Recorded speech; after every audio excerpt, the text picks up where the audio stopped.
What we're about to tell you is the story of three sentences that brought a room full of world leaders to complete silence, turned a global summit upside down, and made even the most powerful man in America question his own words. It's about a moment when dignity faced down arrogance, when quiet strength overwhelmed loud noise, and when the world witnessed what happens when someone finally says what everyone was thinking, but nobody dared to speak. This isn't just about politics or diplomacy. It's about the moment when truth cut through, pretense like a blade through silk, leaving everyone breathless and asking themselves, what does real power actually look like? The marble floors of the Geneva International Conference Center had seen their share of history. Presidents had walked these halls. Treaties had been signed in these rooms, and the fate of nations had been decided behind these golden doors. But nothing, absolutely nothing, had prepared the building for what was about to unfold on this crisp October morning. The Global Development Forum was the kind of event where champagne cost more than most people's monthly salaries, where handshakes were worth billions, and where the phrase global responsibility was thrown around like confetti at a wedding. It was theater, really. Elaborate, expensive theater where everyone knew their lines and played their parts with practiced precision. Security was tighter than a bank vault. Metal detectors, X-ray machines, and enough armed guards to occupy a small country. Every entrance was monitored, every guest was screened, and every conversation was probably recorded. The Swiss authorities weren't taking any chances with this gathering of global power. Inside the main auditorium, crystal chandeliers cast prismatic light across rows of perfectly arranged seats. The stage was set with a U-shaped table draped in pristine white cloth, crystal water glasses positioned with military precision, and microphones tested to audio perfection. This was where the world's most influential voices would discuss the future of international aid, global development, and what they like to call shared prosperity. The guest list read like a who's who of global influence.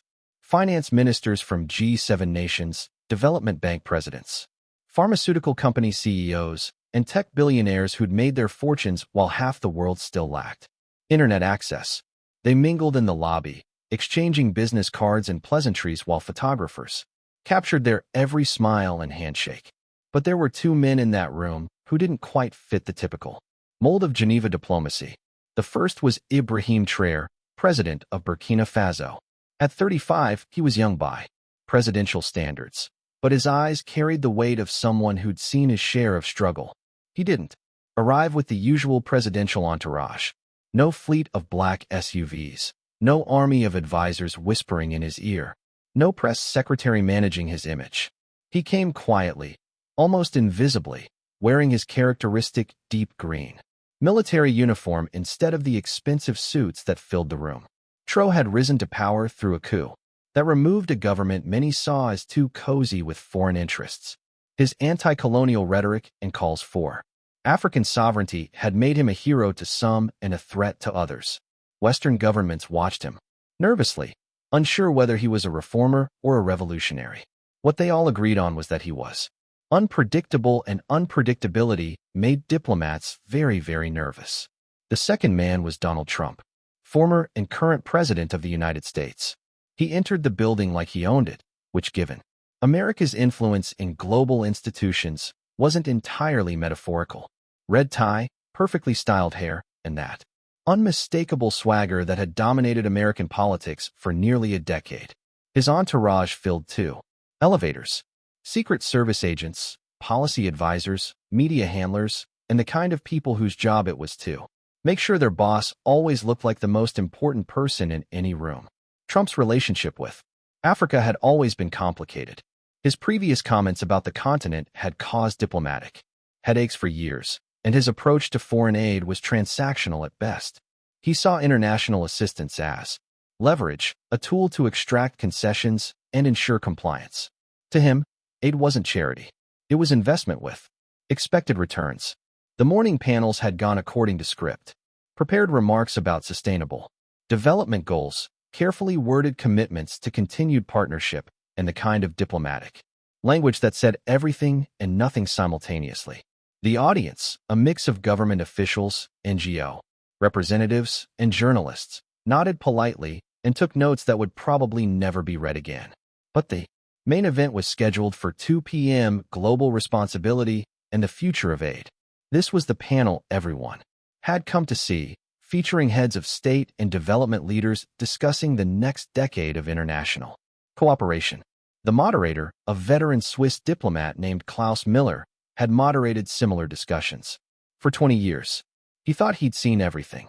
He was wrong. As the lunch break ended and delegates filed back into the auditorium, there was an electricity in the air that hadn't been there before. Maybe it was the confluence of personalities. Maybe it was the weight of global challenges demanding real solutions. Or maybe it was simply time for someone to say what needed to be said. Trump took his seat at the center of the U-shaped table, flanked by European leaders who maintained diplomatic distance while projecting collaborative warmth for the cameras. To his left sat Emmanuel Macron of France, Olaf Scholz of Germany, and Giorgia Meloni of Italy. To his right were the leaders of Canada, Japan, and Australia, all perfectly positioned, all impeccably dressed, all ready to deliver their prepared talking points. Ibrahim Traoré sat at the far end of the table, almost isolated from the main cluster of Western leaders. It wasn't accidental. Seating arrangements at these events were calculated down to the inch. His position was symbolic, present, but peripheral, included, but not central. It was a subtle reminder of the power dynamics that governed international relations. The moderator cleared his throat and began with the usual pleasantries. Distinguished leaders, honored guests, we gather today to discuss one of the most critical challenges facing our global community. How do we ensure that international development assistance creates lasting sustainable change while respecting the sovereignty and dignity of recipient nations? It was the kind of question that could generate hours of discussion without producing a single concrete answer. Perfect for diplomatic settings where the goal was often to appear productive while avoiding actual commitment. The first responses were predictably safe. The Canadian Prime Minister spoke about partnership and mutual respect. The German Chancellor emphasized evidence-based development strategies. The Japanese Prime Minister discussed technological innovation for global good. Each statement was polished, measured, and completely forgettable. Then Klaus Muller turned to Donald Trump. Mr. President, the United States remains the world's largest provider of foreign aid. How do you see America's role in global development moving forward? Trump leaned into his microphone and something shifted in the room. The practiced diplomacy, the careful language, the measured responses, all of it was about to get blown apart. You know what, Klaus? Let's just cut through all this diplomatic nonsense for a minute. Trump began, his voice carrying that familiar edge that had defined his political career. Everyone in this room knows the truth, but nobody wants to say it. He stood up, pushing back his chair with more force than necessary. The scraping sound echoed through the suddenly silent auditorium. We've given Africa more money than any continent in history. Schools, hospitals, roads, clean water, food aid. You name it, we've paid for it. And not just us Americans, but everyone sitting at this table. The Europeans, the Japanese, the Canadians, we've all poured trillions of dollars into Africa over the past 50 years. The moderator shifted uncomfortably in his seat, sensing that this wasn't going according to the scheduled format. Mr. President, perhaps we could discuss specific programs and their measurable impacts. Trump held up a hand, cutting him off. I'm not finished because here's what nobody wants to admit. After all that money, after all that help, what do we get in return? Complaints, criticism, and frankly, disrespect. A murmur rippled through the audience. Cameras zoomed in on faces around the table. Some looked uncomfortable, others fascinated by the break from diplomatic protocol. I mean, look at this room. Trump continued, gesturing broadly. Half the infrastructure that got these leaders here today was built with Western aid money. The airports, the roads, the telecommunications networks that let them tweet their grievances about us. We paid for that. He started pacing. Now, building momentum like he was at a campaign rally rather than a diplomatic summit. And instead of gratitude, instead of partnership, what do we hear? Neo-colonialism, Western imperialism, structural exploitation. Give me a break. The French president, Macron, looked like he'd swallowed something bitter. The German Chancellor was staring intently at his notes. But Ibrahim Traoré sat perfectly still, his dark eyes fixed on Trump with an intensity that was almost physical. Some of these leaders act like they built their countries from scratch, Trump continued, his voice rising, like they pulled themselves up by their bootstraps, without any help from anyone. But we all know that's not true. We handed them progress on a silver platter, and the least they could do is say, thank you. He turned and looked directly at Tro for the first time. Some of you young revolutionaries think you can just ignore the help you've received and pretend you did it all yourselves. But that's not how the world works. Success requires acknowledging the people who made it possible. The silence that followed was deafening. Not the polite quiet of diplomatic consideration, but the stunned silence of a room full of people who couldn't quite believe what they just heard. The moderator opened his mouth, closed it, then opened it again like a fish gasping for air. Finally, Klaus Mueller found his voice. President Traoré, would you like to respond to these comments? Ibrahim Traoré stood slowly. No dramatic gestures, no theatrical movements. He simply rose from his chair with the fluid grace of someone completely comfortable in his own skin. Unlike Trump's pacing performance, Traoré's stillness commanded attention. Through pure presence. He didn't walk to the center podium. He didn't need props or staging. He stood exactly where he was, hands at his sides, and spoke in a voice that was quiet, but somehow filled every corner of the massive auditorium. You gave us money, he began, each word measured and deliberate. This is true. The simplicity of the opening caught everyone off guard. No diplomatic preamble, no flowery language, just a direct acknowledgement of fact. But with every dollar, he continued, his voice growing slightly stronger. You took our dignity. The words hit the room like a physical force. Delegates who had been checking their phones suddenly looked up. Journalists stopped typing. Even the security guard seemed to lean in closer. And today, Traoré said, his eyes never leaving Trump's face, I returned both. The silence that followed wasn't just quiet. It was vacuum-like, as if all the air had been sucked from the room. No one moved. No one breathed. The only sound was the almost inaudible hum of the air conditioning system. Trump's confident expression faltered for just a moment. A flicker of confusion, perhaps even surprise. He clearly hadn't expected such a direct, unflinching response. That's very dramatic, Trump said, trying to regain his footing. But drama doesn't change facts. But Traoré wasn't finished.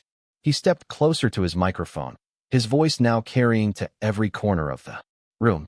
Aid is not charity when it comes with chains, he said. You build hospitals, yes, but you write our healthcare policies. You send grain, but you take our gold. You provide loans, but you own our resources. You call it help, we call it a transaction. The moderator looked desperately at his notes, searching for a way to regain control of the session. The other world leaders sat frozen, caught between diplomatic protocol and genuine fascination with this unprecedented moment. Every road you paved came with conditions, Traoré continued. Every school you built required us to buy your textbooks, teach your languages, adopt your systems.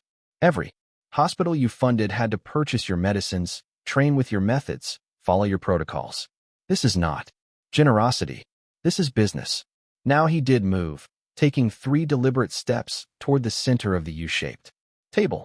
His military bearing was evident in every movement.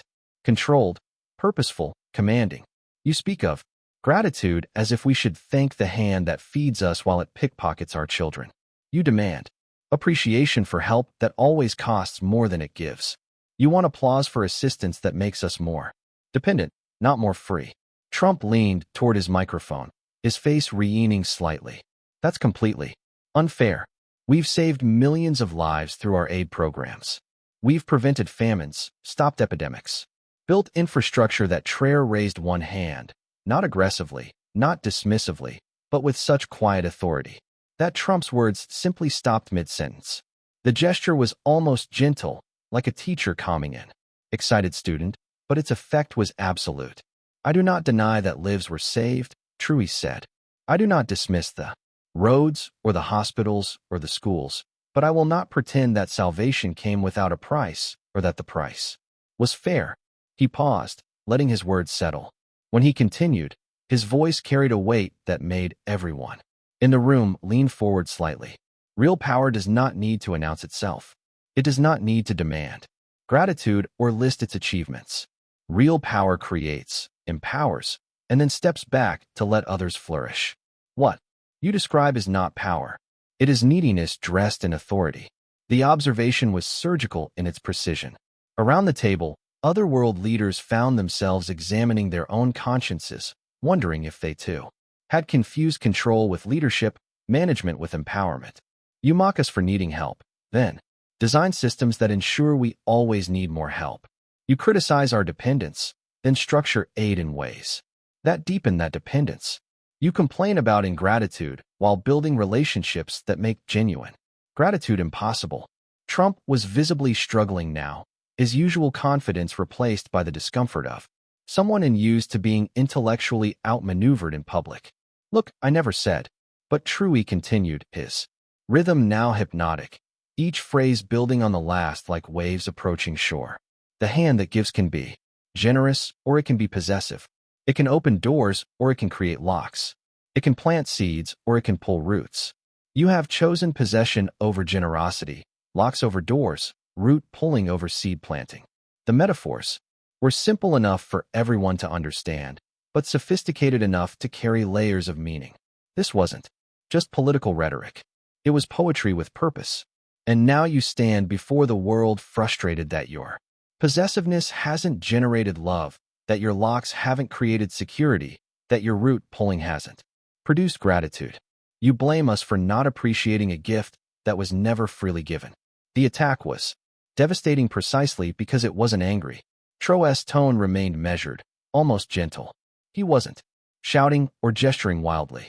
He was simply stating facts with the clarity of someone who had thought deeply about these issues long before this moment. For 60 years, you have told us we are children who need guidance. You have structured every interaction to confirm our dependency and your wisdom. You have built institutions designed to help us, but only in ways that keep you essential to our progress. Now, the other world leaders were looking genuinely uncomfortable, because while Traoré was speaking directly to Trump, his words applied to virtually every developed nation's approach to international aid. Then you wonder why we don't trust you. You wonder why younger leaders question your motives. You wonder why the gratitude you expected never materialized. He paused again, and in that pause something shifted in the room. The power dynamic that had seemed so clear when Trump was speaking had completely reversed. Now Trump looked like the one being lectured, the one on the defensive. But here is what you truly cannot understand. Traoré continued, his voice dropping to almost a whisper that somehow seemed louder than shouting. Dignity cannot be given. It can only be recognized or destroyed. You have spent decades destroying ours while demanding thanks for the privilege. The words hit like hammer blows, each one precisely placed for maximum impact. You gave us money, yes, but with every dollar you took dignity. You provided aid, but you extracted sovereignty. You offered help, but you demanded submission. And today, in this room, before these witnesses, I return both your money and your expectations. The final sentences came with the inevitability of sunrise, as if everything that had happened before was simply building toward this moment of absolute clarity. We no longer need your helping hand if it comes attached to a controlling arm. We no longer want your assistance if it requires our diminishment. We no longer accept your charity if the price is our dignity. And then came the three sentences that would break the internet, that would be quoted in history books, that would define this moment for generations to come. You gave us money, but with every dollar you took dignity, and today I return both. The silence that followed was beyond description. It wasn't just that people had stopped talking. It was as if the entire concept of sound had been suspended. Time seemed frozen, breath held, hearts paused between beats. Trump stood there, mouth slightly open, for perhaps the first time in his political career, completely without words. The man who had built his brand on never backing down, never admitting weakness, never conceding a point, stood silent and somehow smaller than he had been just moments before. Around the table, world leaders sat transfixed. Some looked odd, others uncomfortable, but all of them recognized they had just witnessed something unprecedented. This wasn't just a diplomatic exchange gone off script. This was a fundamental power dynamic being rewritten in real time. Audience of delegates, journalists, and observers sat in absolute stillness. Phone screens that had been flickering, with social media updates now lay dark and forgotten. This was the kind of moment that demanded complete attention, the kind of confrontation that would be remembered long after the policy details were forgotten. Klaus Muller, the moderator, looked like a man watching his carefully planned dinner party spontaneously combust. He had notes prepared for every possible direction the conversation might take. But nothing had prepared him for this level of raw, unfiltered truth-telling. Finally, after what felt like hours, but was probably only 30 seconds, Trump attempted a response. His voice, when it came, lacked its usual conviction. That's a very interesting perspective, he said, the words sounding hollow even to himself. But I think we need to look at the actual results of our aid programs, the measurable outcomes, the lives that have been improved. It was a desperate attempt to return to safer ground, to pull the conversation back towards statistics and policy details, where he might regain his footing. But the moment had passed beyond such retreats. Traoré didn't interrupt this time. He simply waited, letting Trump's words fade into the silence, demonstrating through his patience that he had no need to compete for attention or fight for space. His point had been made, and it would stand regardless of whatever response followed. When Trump finished his attempted rebuttal, Traoré spoke once more his final words of the exchange. Numbers tell us what happened. Truth tells us why it happened. Today I have offered truth. Tomorrow we will create new numbers. And with that he sat down. The moderator, recognizing that any attempt to continue the panel would be anticlimactic at best, called for a recess, but nobody moved. The delegates sat transfixed, still processing what they had witnessed.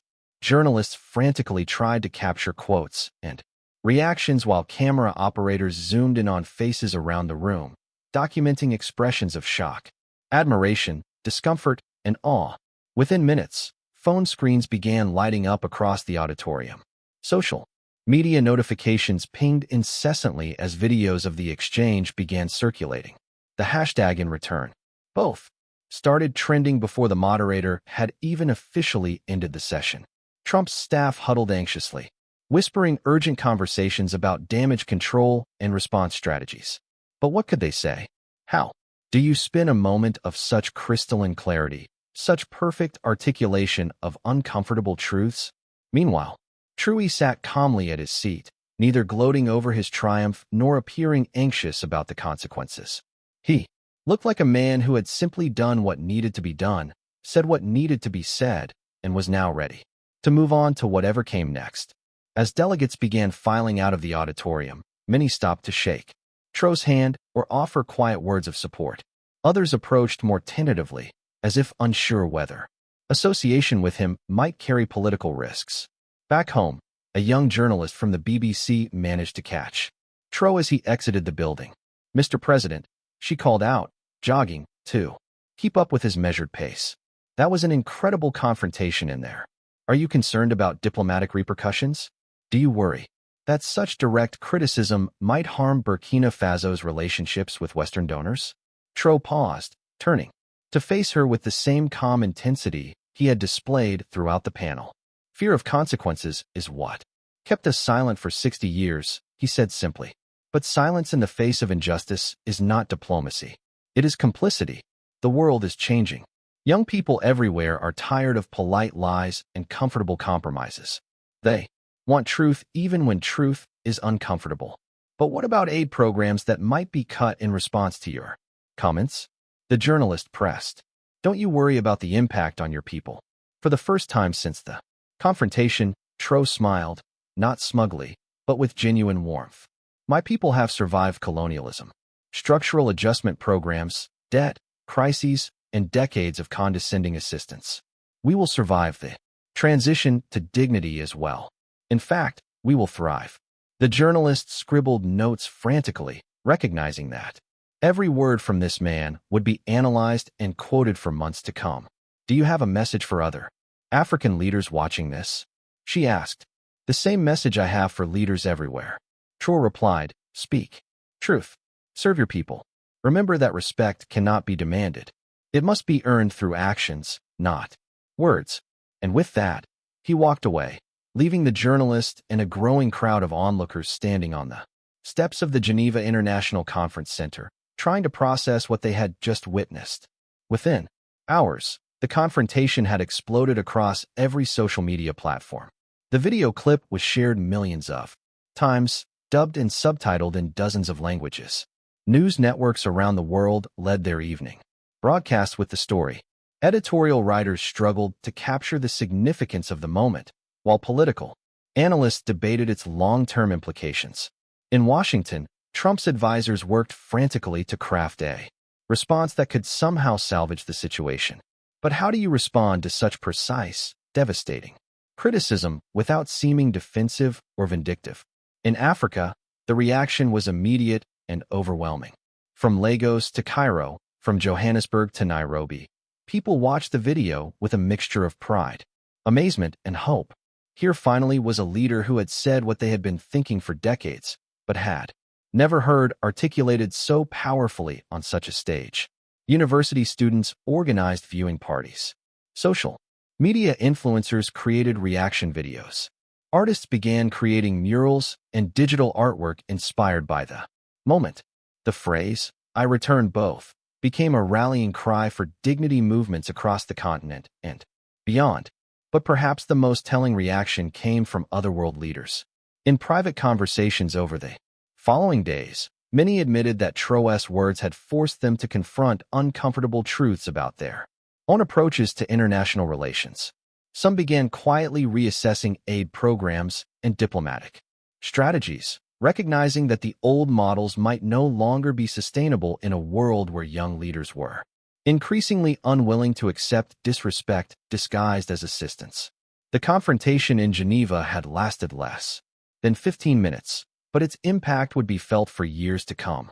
It marked the moment when the post-colonial order began to crack, when the assumption of Western moral authority started to crumble, when a new generation of leadership announced itself with clarity and courage.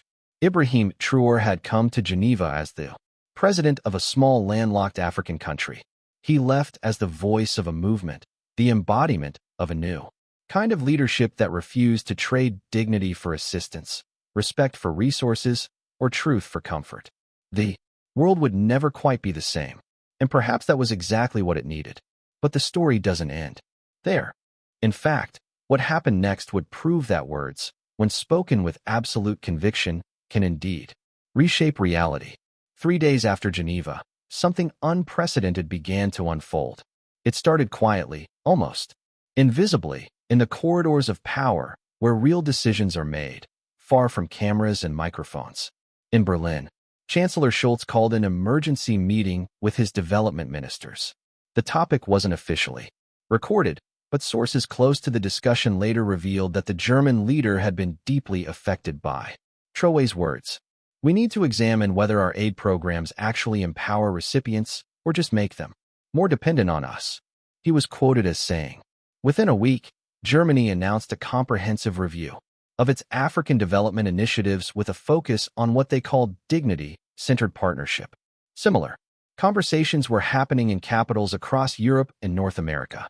The French President Macron, who had sat frozen during the Geneva confrontation, privately admitted to his closest advisors that Traoré had articulated something we've all been trying to ignore.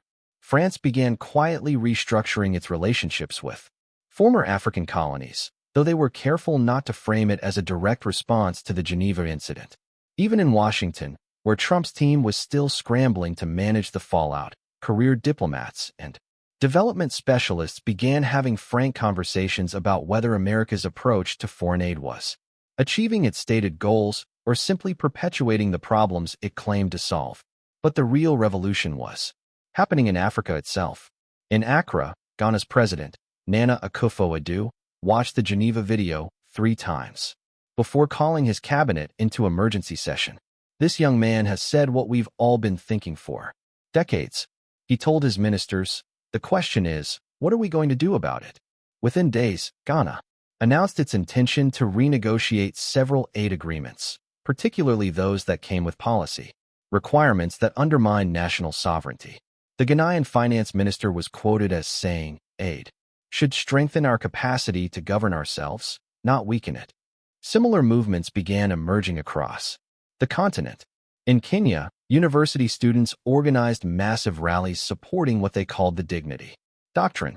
In Nigeria, the influential Afrobeat artist Burna Boy released a song called Return Both that sampled audio from Traoré's speech and quickly became an anthem for young Africans demanding respect from international partners. The social media explosion was unlike anything political observers had ever seen. The hashtag Return Both was trending in over 40 countries. But it wasn't just Africans sharing the content. Young people in Latin America, Asia, and even parts of Europe began using the phrase to challenge their own experiences with condescending aid and development policies. A particularly powerful moment came when a group of indigenous leaders from Latin America released a video response to Traoré's speech. "What you said in Geneva," declared Maria Santos, a Bolivian indigenous rights activist, "applies to every community that has been told they need to be saved by the very people who created their problems in the first place." The phrase dignity-centered development began appearing in academic papers, policy proposals, and UN documents.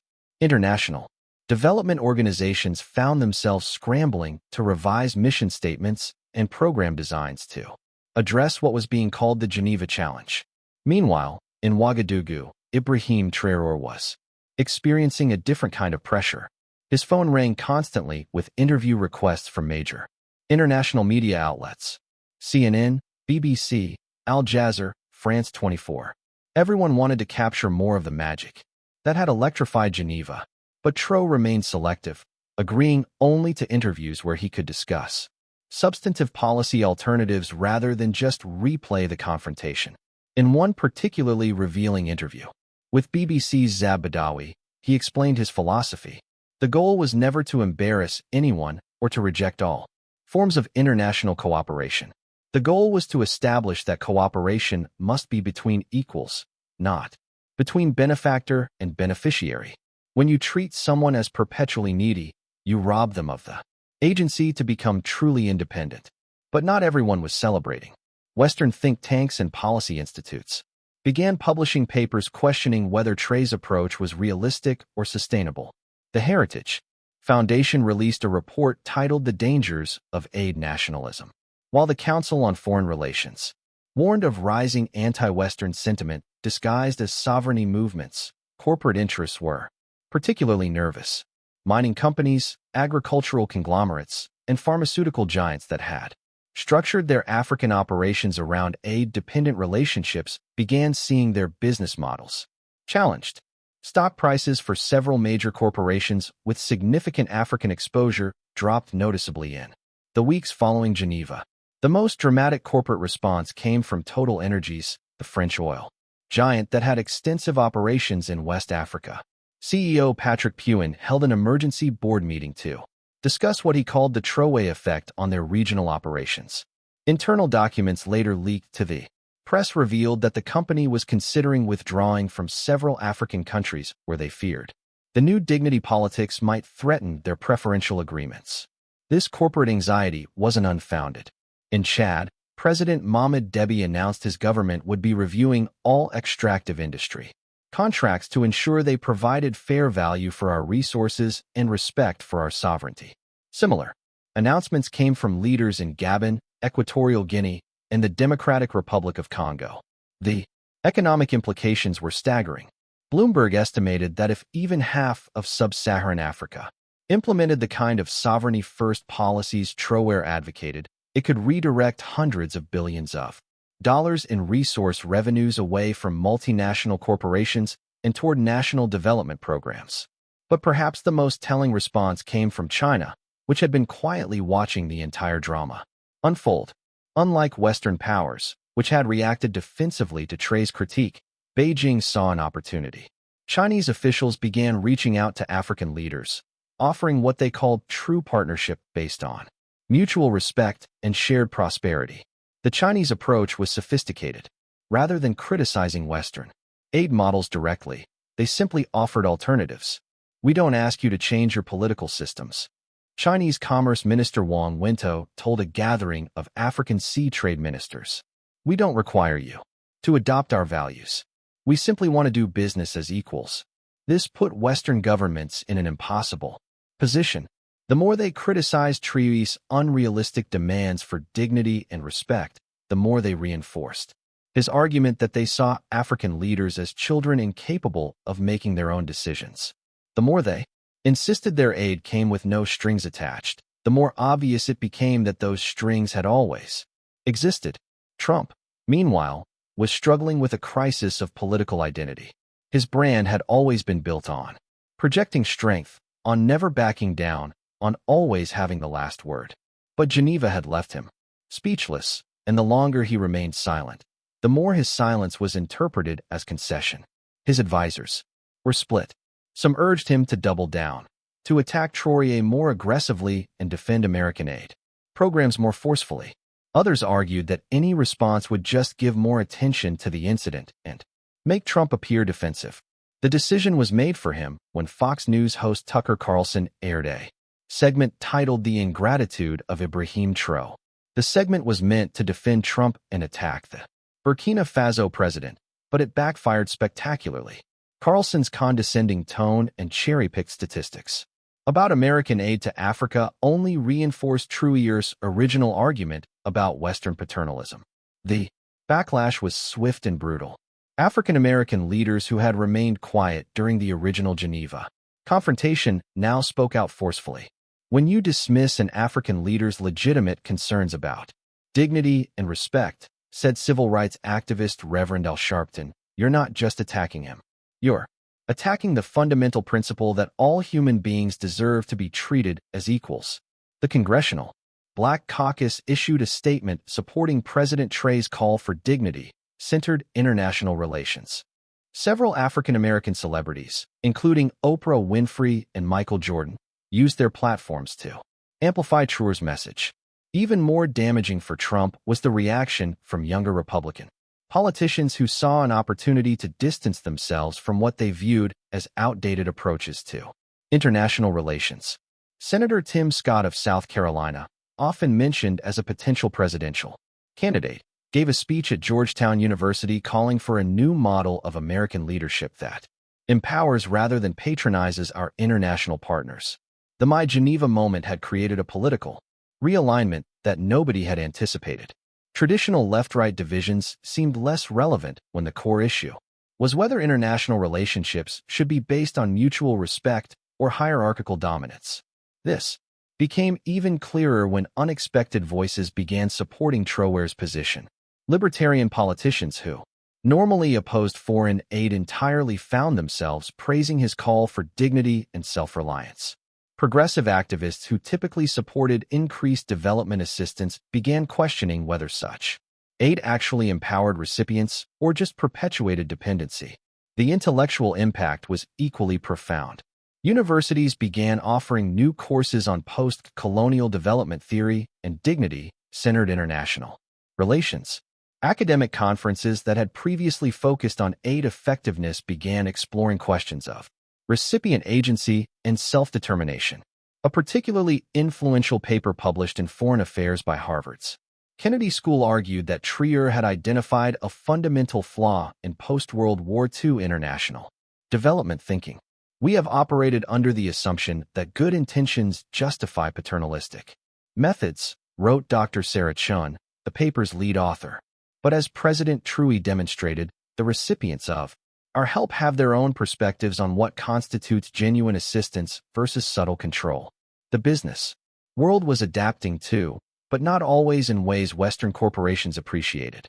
A new generation of African entrepreneurs began building companies explicitly designed to reduce dependence on Western technology, financing, and expertise.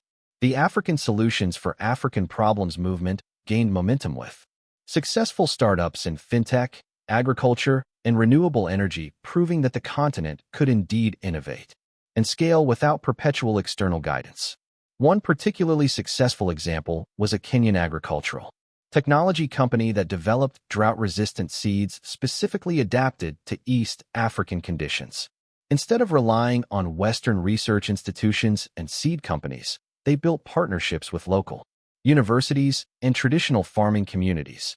Within 2 years, their innovations were being adopted across the region, creating thousands of jobs and reducing food insecurity without requiring any foreign aid. Stories like this began appearing regularly in international business media, challenging the narrative that African development required Western intervention. The Economist published a cover story titled Africa's Dignity Dividend, documenting how countries that embraced sovereignty-first policies were actually attracting more investment and achieving better development outcomes than those that remained dependent. But the most powerful validation of Traoré's message came from an unexpected source: the next generation of African leaders themselves. In South Africa, Julius Malema, the controversial leader of the economic freedom fighters, organized a continental summit called Dignity and Development, Africa's New Path Forward.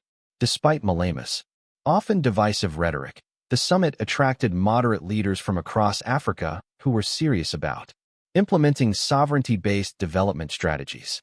The summit's final declaration was remarkable for its specificity. Rather than just criticizing existing aid relationships, it outlined concrete alternatives: continental trade agreements that would reduce dependence on external markets, technology transfer programs that would build local capacity instead of perpetual reliance, and resource extraction policies that would ensure fair compensation for African natural wealth. Even more significantly, the summit announced the creation of an African Dignity Fund, a continental investment vehicle that would provide development financing without the policy conditions typically attached to Western aid. The fund was initially capitalized at $50 billion with contributions from African governments, diaspora communities, and private investors who believed in the continent's potential for self-directed development. The fund's first major investment was in renewable energy infrastructure across the Sahel region, including Burkina Faso. But unlike typical development projects, this one was designed, implemented, and managed entirely by African institutions. The symbolism was as important as the practical impact. Africa was proving it could solve its own problems when given the resources and respect to do so. International reactions to these developments revealed the deep anxieties that Traoré's Geneva speech had exposed.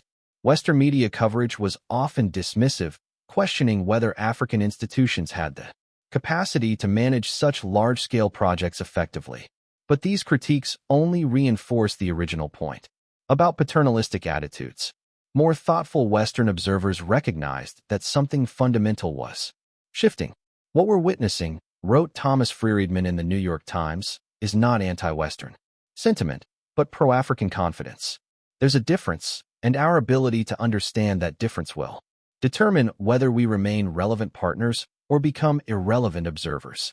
The transformation was happening at multiple levels simultaneously. While governments renegotiated aid agreements and corporations restructured African operations, ordinary citizens across the continent were internalizing a new sense of possibility and self-worth. In universities from Lagos to Addis Ababa, students began organizing Dignity Week, celebrations featuring discussions about post-colonial identity, economic sovereignty, and self-determination. These weren't angry anti-Western rallies, but thoughtful explorations of what genuine partnership might look like. Perhaps most importantly, the conversations were spreading beyond Africa. In Bangladesh, student leaders began questioning why their country accepted development assistance that came with requirements to purchase goods and services from donor countries. In Bolivia, indigenous communities started demanding that international NASAs working in their territories operate as partners rather than benefactors. The Geneva Principles, dignity, sovereignty, mutual respect, and genuine partnership were becoming a global framework for rethinking international development relationships. 6 months after the confrontation, Ibrahim Traoré was invited to address the United Nations General Assembly. The speech was highly anticipated, with world leaders curious to see whether he would maintain his confrontational approach or adopt a more diplomatic tone now that he had achieved global recognition. What they got was something more sophisticated than either extreme. Traoré used his UN platform not to attack Western aid policies, but to articulate a positive vision for what international cooperation could look like when based on mutual respect rather than hierarchical charity. We do not reject partnership, he told the assembled delegates. We reject paternalism. We do not refuse assistance. We refuse the assumption that assistance requires the surrender of dignity. We do not oppose cooperation. We oppose the idea that cooperation means some nations must always be givers while others must always be receivers. The speech outlined specific policy proposals, technology transfer programs that built local capacity instead of perpetual dependence, trade agreements that allowed developing countries to add value to their resources before export, and investment frameworks that prioritized long-term partnership over short-term extraction. But the most powerful moment came at the end when Traoré addressed the broader implications of the dignity principle. When we speak of dignity, we are not speaking only of Africa's relationship with the West. We are speaking of a fundamental principle that should govern all human interactions. The recognition that every person, every community, every nation has inherent worth that cannot be traded away for material benefit. This principle applies to indigenous communities in the Americas, to ethnic minorities in Asia, to working-class families in Europe and North America. Dignity is not an African issue. It is a human issue. The standing ovation lasted nearly 5 minutes, led not just by African delegates, but by representatives from across the global South and even some from developed countries who recognized the universal applicability of Traoré's message. In the year that followed, the dignity doctrine became a recognized framework in international relations theory. Law schools began teaching courses on dignity-based international law. Business schools offered programs on respect-centered global commerce. Even military MIs started incorporating dignity principles into their training on international cooperation and peacekeeping. The Geneva confrontation had lasted less than 15 minutes, but its ripple effects continued to reshape international relations in ways that nobody could have predicted. Ibrahim Traoré had not just challenged Donald Trump. He had challenged an entire system of thinking about power, partnership, and human dignity that had dominated global politics for decades. The world had indeed changed, and perhaps that was exactly what it needed. But what comes next when dignity confronts power on the global stage? What happens when entire continents refuse to trade respect for resources? And how does the international community adapt when the old rules of engagement are no longer acceptable to a new generation of leaders who refuse to be grateful for their own diminishment? What do you think when someone finally speaks? The truth that everyone was thinking but nobody dared to say? Does it change everything? And when dignity confronts arrogance on the world stage, can we all feel the ground shifting beneath our feet? Let us know in the comments what this moment means to you. And don't forget to subscribe because next week we're diving into what happened when Traoré walked into that French courtroom and faced down corporate power with nothing but truth and an unshakable sense of justice. The story you're about to hear will show you that sometimes the most powerful weapon against injustice isn't violence or wealth. It's simply refusing to be silent when everyone expects you to stay quiet.